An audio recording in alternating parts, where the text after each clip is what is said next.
पंढरपूरमधून तब्बल 2.5 महिन्यानंतर आजपासून विठ्ठल रुक्मिणीचं पदस्पर्श दर्शन सुरू झाले।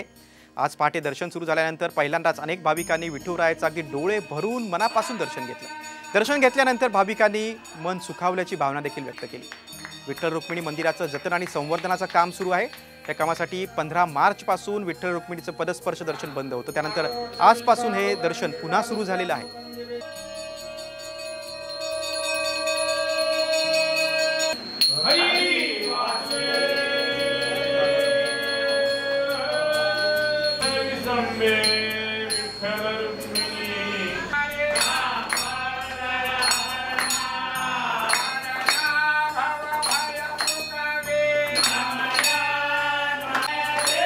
वारकऱ्यांना पदस्पर्शनाची सोय करून देण्यात प्राधान्य मानलं, त्याबद्दल त्या वारकरी संप्रदायाच्या संपूर्ण संप्रदायाच्या माध्यमातून मी त्यांचा ऋणी आणि अत्यंत आभारी पण आहे की ताबडतोब त्यांनी मंदिराच्या ह्या कामामधून आपल्या पांडुरंगाचं पदस्पर्श दर्शनाला सुरुवात केली।